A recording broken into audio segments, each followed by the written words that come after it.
ঈদযাত্রার প্রথম ও দ্বিতীয় দিনের ট্রেনের সূচিতেও বিঘ্ন ঘটলেও শুক্রবার সকাল থেকে সবগুলো রেলই নির্ধারিত সময় কমলাপুর স্টেশন ছেড়ে গেছে। ফলে যাত্রীদের দীর্ঘ সময় অপেক্ষা করতে হচ্ছে না প্ল্যাটফর্মে। তবে ট্রেন যথাসময় ছাড়লেও টিকিট ছাড়া ট্রেনে যাত্রী ওঠার অভিযোগ রয়েছে। এতে গাদাগাদি অবস্থায় শিশু, নারী ও বয়স্কদের বগিতে উঠতে হিমশিম খেতে হচ্ছে। কর্তৃপক্ষ বলছে, যাত্রীদের এমন অভিযোগ উড়িয়ে দেওয়ার সুযোগ নেই।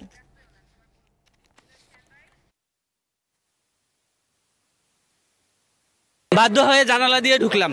কালকে এই ট্রেনের টিকিট কালকেও কাটছিলাম, একদম জাস্ট টাইমে ছাড়ার কারণে আমরা 5 মিনিটের কারণে ট্রেনটা পাইনি। আজকে আবার যাই হোক আগে আসছি, সঠিক সময় ট্রেন আসছে, আমরা আছি। যাত্রীর প্রচুর চাপ, খুবই দুর্ভোগ আমাদের, মানে ব্যবস্থাপনার কোনো কিছুই ঠিক মনে হচ্ছে না। যে টিকিট ছাড়া এত লোক স্ট্যান্ডিং টিকিটে এত দূরের জার্নি আমরা যাব কিভাবে? আর এই গরমে খুবই খারাপ অবস্থা।